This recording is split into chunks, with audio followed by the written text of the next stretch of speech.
स्वतंत्रता, कितना सुंदर है यह शब्द। इसी स्वतंत्रता को पाने के लिए हजारों वीरों ने कुर्बानियां दी हैं।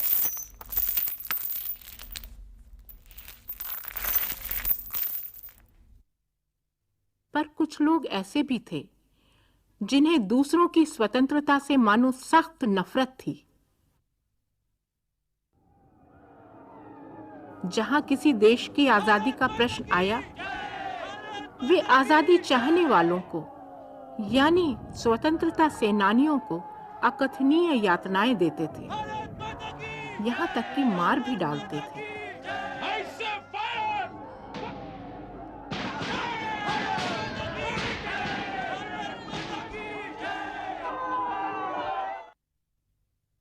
भारत में एक ऐसी जेल है जो अपने समय में कैदियों पर बर्बरतापूर्ण शारीरिक यातनाएं देने के लिए जानी जाती थी। यह जेल है अंडमान निकोबार द्वीप समूह की सेल्यूलर जेल, जिसे आम लोग जानते थे काला पानी के नाम से।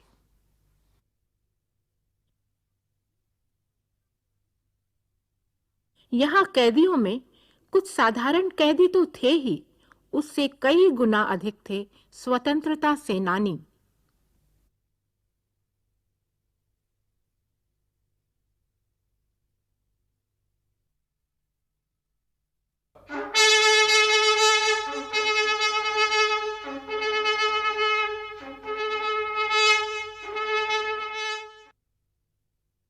अंडमान निकोबार द्वीप समूह 570 से अधिक छोटे बड़े द्वीपों का एक समूह है।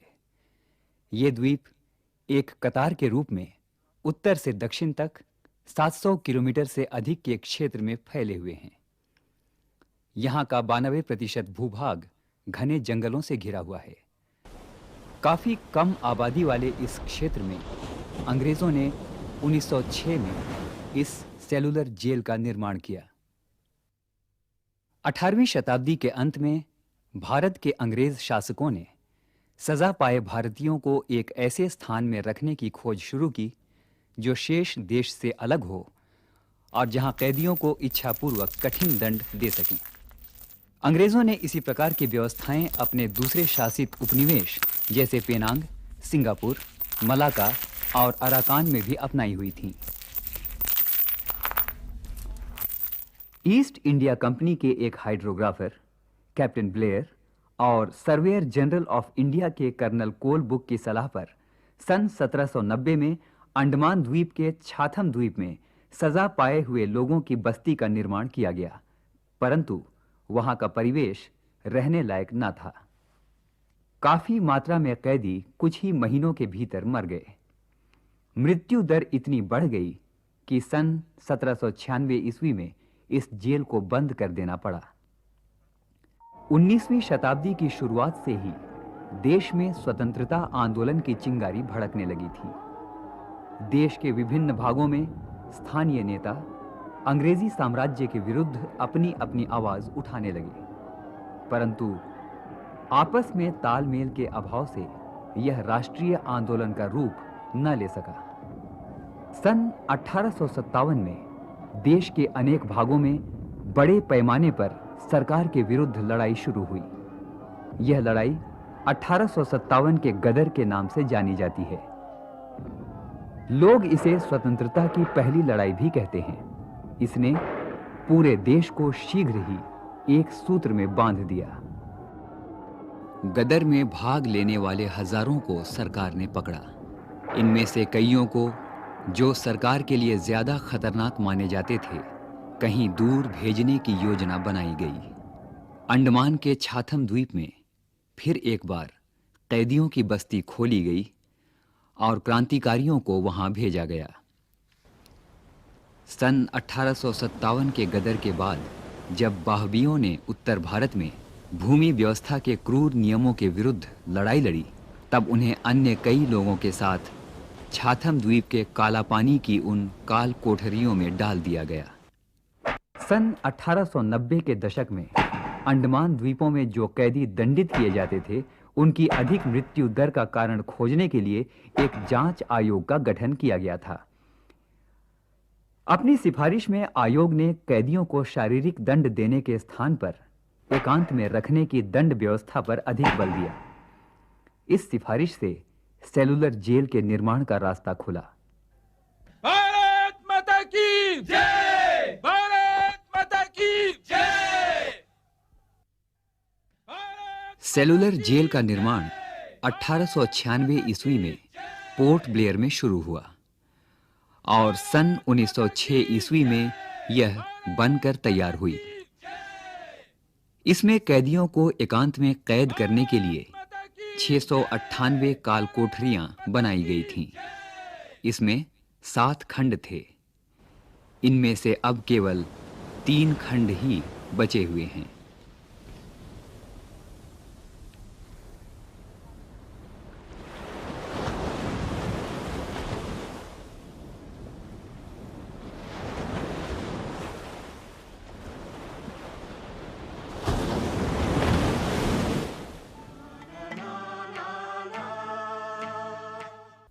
सेलुलर जेल आज भारतीय स्वतंत्रता के आंदोलन का प्रतीक है। यह प्रतीक है उस उपनिवेशवादी बर्बरता का, यातनाओं का। यह प्रतीक है उन शूरवीरों के हजारों अरमानों का जो तमाम यातनाओं के बावजूद न टूटे थे न झुके थे, बस डटकर प्रतीक्षारत थे उस महान आजादी का, उस महाजातीय स्वतंत्रता का।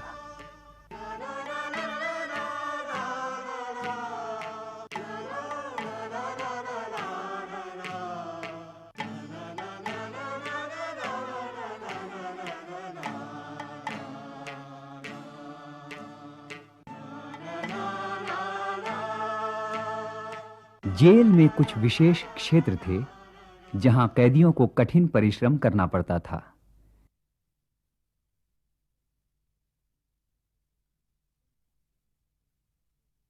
कई काम करने पड़ते थे, जैसे नारियल पेर कर तेल निकालना आदि।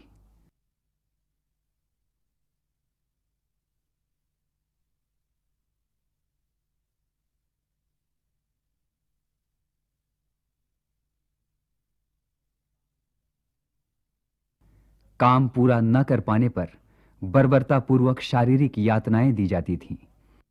जिन्होंने इसके विरुद्ध आवाज उठाई उन पर कोड़े बरसते थे। भोजन कम मात्रा में तथा घटिया किस्म का होता था और कैदी बीमार हो जाते थे। कईयों की मृत्यु हो जाती थी। इस प्रकार जेल अधिकारियों ने राजनीतिक कैदियों का हौसला तोड़ने के लिए कई प्रकार के रास्ते अपनाए हुए थे।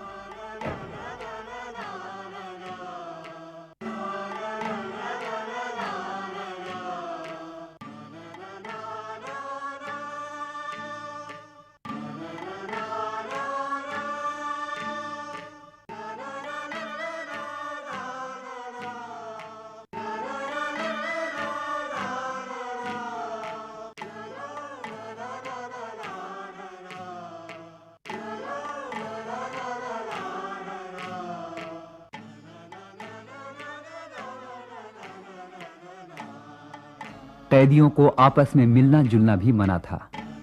उन्हें अपने पड़ोस की कोठरी में बंद पड़े कैदी के बारे में भी पता न चलता था। कहा जाता है कि वीर सावरकर जो लंबे समय तक सेलुलर जेल में कैद रहे, उन्हें कई वर्षों तक यह पता न चला था कि उनका भाई भी उसी जेल में बंद है। इनकलाब जिंदाबाद! इनकलाब जिंदाबाद! इनकलाब जिंदाबाद! इनकलाब जिंदाबाद! करेंगे या मरेंगे! करेंगे या मरेंगे! भारत माता की जय! भारत माता की जय! सन 1921-22 में मलाबार क्षेत्र के मोपलाओं की क्रांति में कई मोपलाओं को अंडमान भेज दिया गया, जिन्हें बाद में वहीं बसा दिया गया। चिटगांग शस्त्रागार लूट और लाहौर षड्यंत्र के मुकदमे में जिन लोगों को सजाएं हुई, उन्हें भी सेलुलर जेल भेज दिया गया। भारत माता की जय! भारत माता की जय! भारत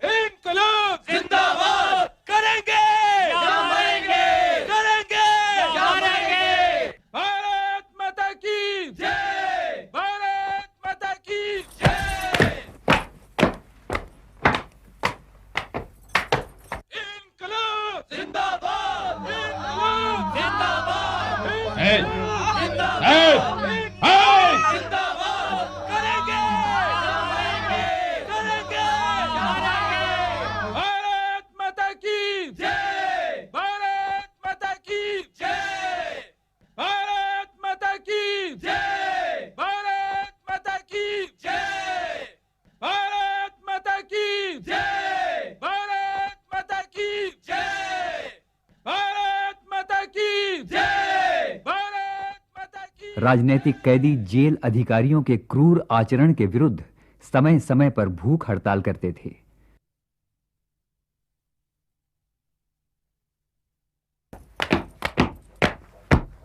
भारत माता की जय, भारत माता की जय, इनकलाब जिंदाबाद, इनकलाब जिंदाबाद, इनकलाब जिंदाबाद, इनकलाब जिंदाबाद, करेंगे करेंगे।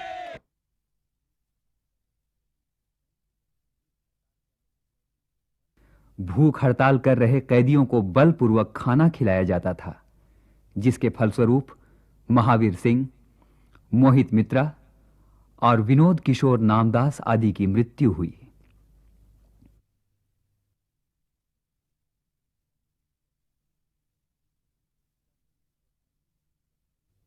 सन 1937 में जब कई प्रदेशों में कांग्रेस की सरकार बनी, राजनीतिक कैदियों ने एक बार फिर सेलुलर जेल से मेनलैंड में लौटने की मांग को लेकर भूख हड़ताल शुरू कर दी। 45 दिन की उनकी भूख हड़ताल के बाद सरकार ने राजनीतिक कैदियों की वापसी शुरू की। राजनीतिक कैदियों का आखिरी जत्था 18 जनवरी 1938 में रवाना हुआ। इन कैदियों में मुख्यतः वीर विनायक सावरकर, सोहन सिंह भकाने आदि थे।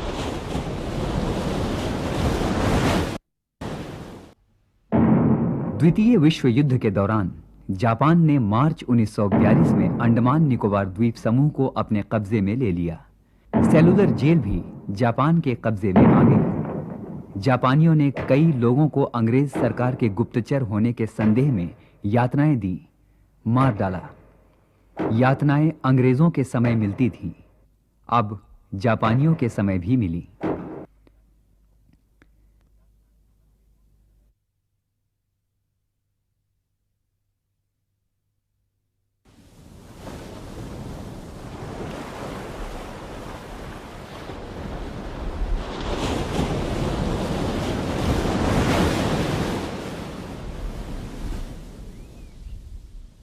सन 1945 में जापान की हार हुई।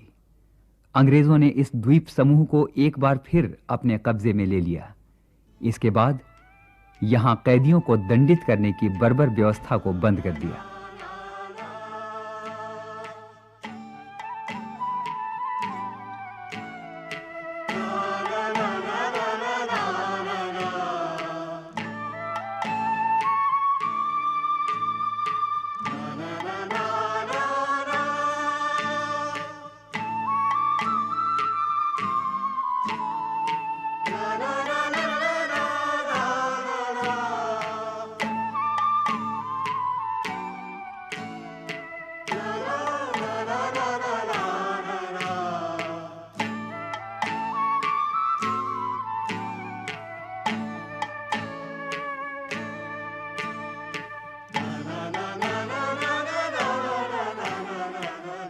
आज भी सेल्यूलर जेल स्वतंत्रता की महान दास्तान सुनाने खड़ा है, एक मील के पत्थर की तरह।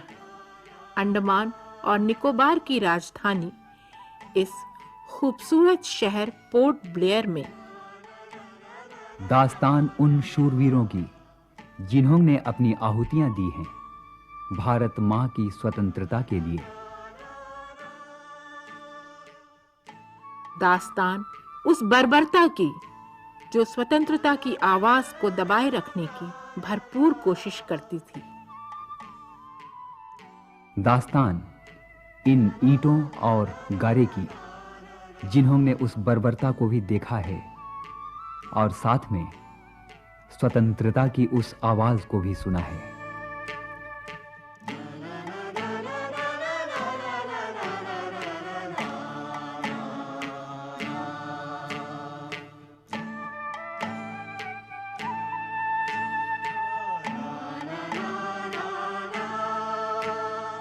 जी हाँ, स्वतंत्रता एक सुंदर शब्द अवश्य है, लेकिन आज की अधिकतर युवा पीढ़ी को यह पता नहीं कि इसे पाने के लिए कितने गुमनाम शहीदों ने अपनी आहुतियां दी हैं। एक नागरिक के रूप में हमें इस स्वतंत्रता की रक्षा करनी है, इसे बनाए रखना है हमेशा के लिए। वंदे मातरम, वंदे मातरम, सुजलम सुफलम मलयज शीतलम सस्य श्यामलम मातरम, वंदे मातरम, वंदे मातरम।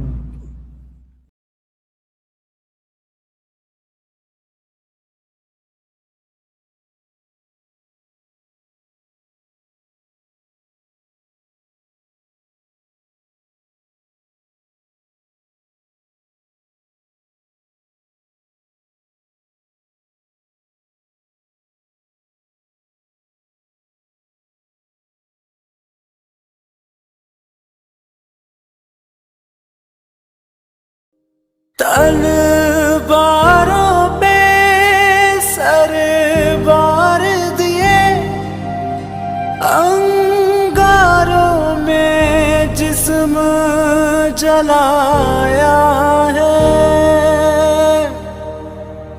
तब जाके कहीं हमने सर पे ये केसरी रंग सजाया है।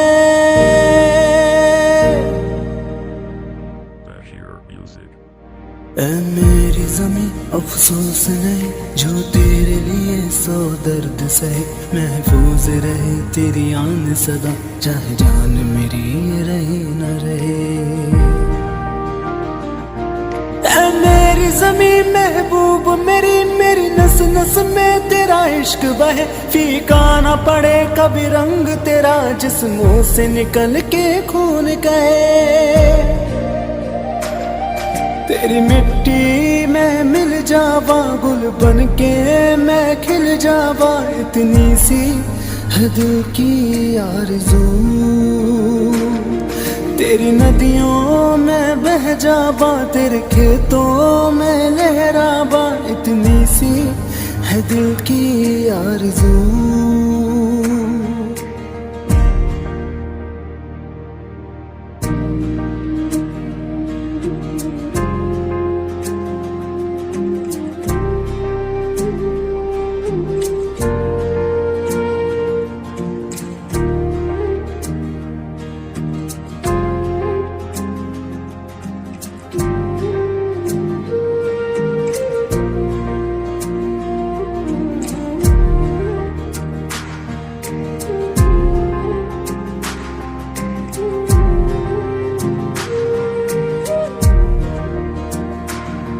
सरसों से भरे खलियान मेरे, जहाँ झूम के भंगड़ा पा न सका, आबाद रहे वो गाँव मेरा जहाँ लौट के वापस जा न सका। हो बतनाबे मेरे बतनाबे तेरा मेरा प्यार निराला था, कुर्बान हुआ तेरी अजमत पे मैं कितना नसीबों वाला था।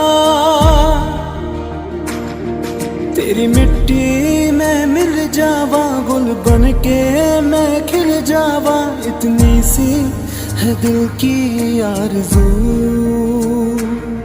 तेरी नदियों में बह जावा तेरे खेतों में लहरावा, इतनी सी है दिल की आरज़ू।